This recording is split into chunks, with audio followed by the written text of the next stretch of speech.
NRC मुसलमान के ऊपर जुल्म हो रहा था। यहाँ पे चंद्रशेखर आजाद ने गिरफ्तार हुआ, 27 दिन जेल काटी। मुसलमानों का कौन सा काम नहीं है जिसमें चंद्रशेखर आजाद ने आवाज नहीं उठाई? ने बड़ा दरवाजा लगा दिया, किसी को अगर गठबंधन करना तो आ सकता है। मुसलमान ने जो टांडी पे वोट रखा था वो भी उतार कर इनको दी। 2027 में आजाद समाज पार्टी की सरकार बनने का काम होगा। 2027 के चुनाव को लेके फिलहाल मैं थाना भवन विधानसभा सीट पर मौजूद हूँ। हमारे साथ में राव मौसम हैं जो आज़ाद समाज पार्टी से थाना भवन विधानसभा सीट पर अपने दावेदारी पेश कर रहे हैं।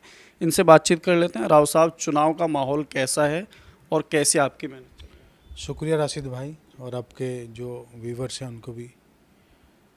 आज हमारी कल 4 तारीख है। 4 तारीख से सत्ता परिवर्तन यात्रा शुरू हो चुकी है, जिसमें हमारे माननीय एडवोकेट चंद्रशेखर आज़ाद सत्ता परिवर्तन यात्रा पूरे उत्तर प्रदेश के अंदर करेंगे।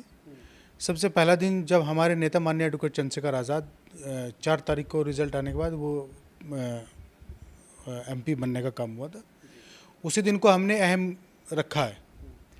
और उसमें हमारे नेता माननीय एडवोकेट चंद्रशेखर आज़ाद 4 तारीख से हम सत्ता परिवर्तन यात्रा को चला रहे हैं, जिसमें 4 तारीख को आपका बिजनौर से शुरू होगा और उसके बाद जो है वो चलकर मेरठ जाएगी और मेरठ से चलकर वो फिर शामली आएगी। 6 तारीख में शामली आएगी। क्या मकसद है इस यात्रा का?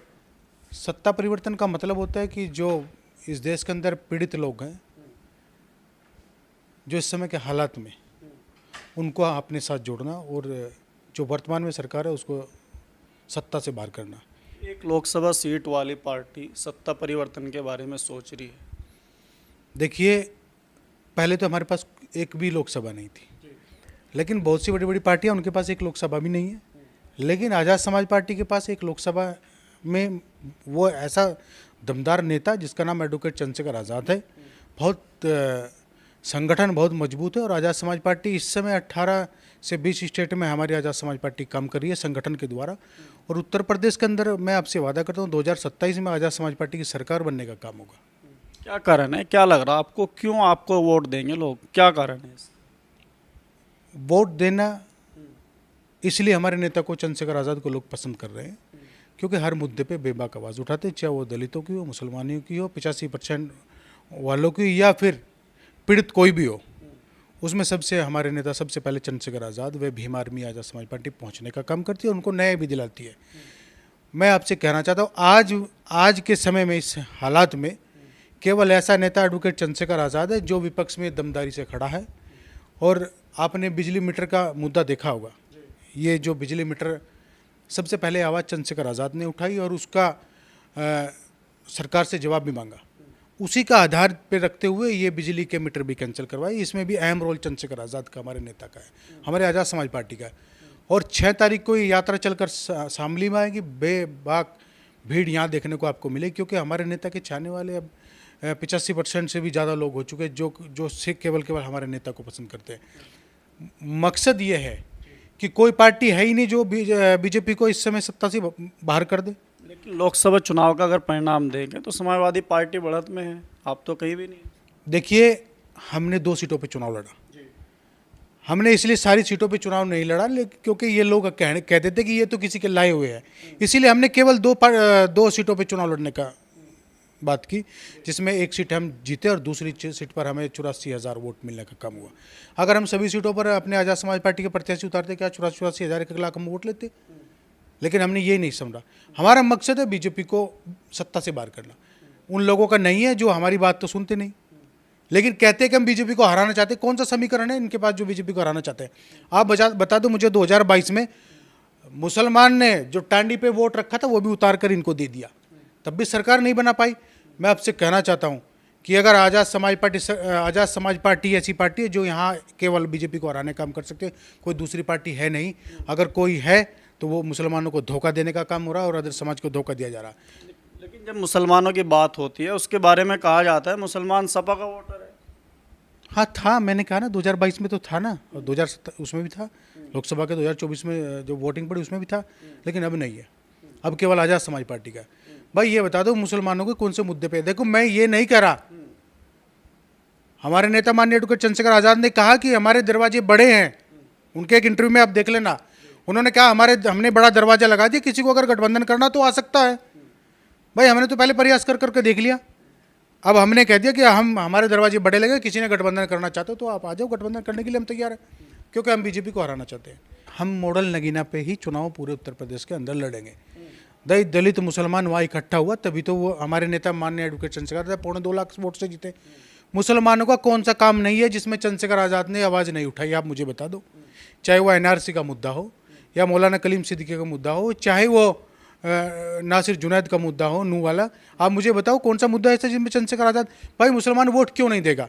जब हर मुसलमान की आवाज़ के वक्फ बोर्ड का मुद्दा हो, वक्फ बोर्ड का बिल जब हमारे पुरखों की ज़मीन जब वो अपने उसमें कर रहे थे सरकार, क्या चंद्रशेखर आज़ाद ने उसमें खड़ा होकर क्या उसकी खिलाफत नहीं की है? चंद्रशेखर आज़ाद ने कहा कि ये इनकी ज़मीनें हैं, आप इनसे क्यों छीनना चाहते हो?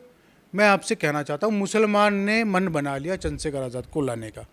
मैं आप देख लेना 2027 में एक तरफा आज़ाद समाज पार्टी की सरकार आएगी, ना तो आप कहना।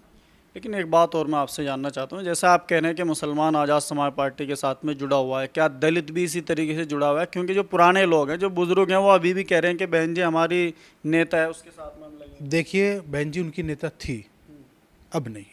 अभी भी हम जब ग्राउंड पे रहते हैं वो बोलते हैं कि हम बहन जी को नहीं छोड़ सकते। मैं ग्राउंड पे जाता हूँ, मैं बिल्कुल ज़मीन पे जाके मैंने 119 कुछ गांव इसमें विधानसभा में हैं थाना भवन की, 124 से 19 के बीच में। मैं आपसे कहना चाहता हूँ, क्योंकि कुछ मजरे हैं, मैं आपसे कहना चाहता हूँ कि मुझे वहाँ के लोगों ने बुला कर 100-100 200 रुपये बुजुर्गों ने दिए, जिन्होंने साहब काशीराम के साथ काम किया है। मैं कैसे मान लूँ आपको कि वो ये कहते हैं? हाँ, हो सकते हैं 19 से 24 गाँव के आसपास हो सकते हैं कि 1-2 लोग ऐसे मिल जाते हो आपको जो कहते हैं हम बहन जी के साथ हैं।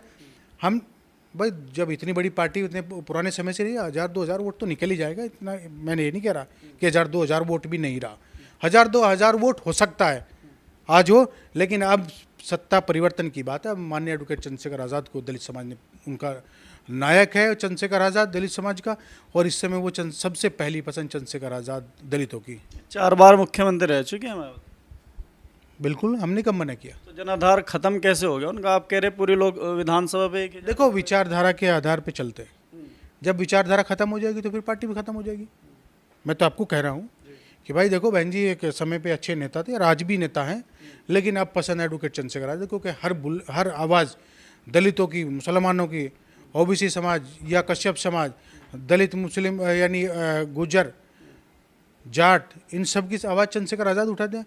आप जाट बेटियां आपने देखी होगी कितने समय तक वहाँ दिल्ली के अंदर जंतर मंतर पर बैठी रही, किसी ने आवाज़ नहीं उठाई। लेकिन जब चंद्रशेखर आज़ाद जी वहाँ पहुँचे तभी उनकी बात का निस्तारण हुआ, जैसे भी हुआ, लेकिन वो वहीं बैठी और अपनी गुहार लगाती रही। सबसे पहले जाट समाज के समर्थन में जब वो पहलवान बेटी चंद्रशेखर आज़ाद जी वहाँ पहुँचे, उन्होंने समर्थन किया। मैंने ये कहा 85% की बुलंद आवाज़ चंद्रशेखर आज़ाद है। उत्तर प्रदेश के अंदर सरकार बनेगी, आज़ाद समाज पार्टी की सरकार बनेगी। हम तो चाहते हैं कि जैसे जैसे आज़ाद समाज पार्टी को, भाई मुसलमान ने कोई बोझ उठाने का ठेका ले रखा है क्या कि भाई जिस पार्टी में वो भाई केवल उनको वोट के लिए यूज़ किया जा? जब उनके मुद्दे हो तो मुद्दे पर तो किसी ने बोलना नहीं। भाई अगर मुद्दे मुसलमानों के ऊपर अत्याचार हो रहा है तो उसके मुद्दे पर बोलना भी चाहिए। आज आजम खान की क्या हालत है, आप देख लीजिए। पार्टी कह रही है हम उनके साथ हैं। कौन सी सभा कह रही है हम साथ हैं। कहाँ साथ हैं भाई? बोल रहे हैं उनकी लड़ाई लड़, अभी तक भी नहीं कोई लड़ाई लड़ी। आप मुझे दिखा दो ऑन रिकॉर्ड कोई लड़ाई लड़ी हो तो। एनआरसी में बोल रहे हैं हम, आप मुझे बता दो। एनआरसी मुसलमान के ऊपर जुल्म हो रहा था यहाँ पे, अगर बोल रहे हैं तो मुझे कोई एक दिखा दो, कोई ट्वीट दिखा दो, या कोई चंद्रशेखर आज़ाद ने गिरफ्तार हुआ 27 दिन जेल काटी। ऐसा नहीं है। जब कोई किसी समाज के लिए अपनी जान तक देने के लिए तैयार हो जाता है तो वो भी बल्टे हुए मुसलमान, ऐसा नहीं है। मुसलमान को पता है अभी आज के बाद, आज चंद्रशेखर आज़ाद हमारे लिए काम कर रहे हैं तो मुसलमान का वो बनता है कि अब चंद्रशेखर आज़ाद को वोट दो और अपनी ताकत को पहचानो। सत्ता परिवर्तन हम करेंगे और आज़ाद समाज पार्टी करेगी।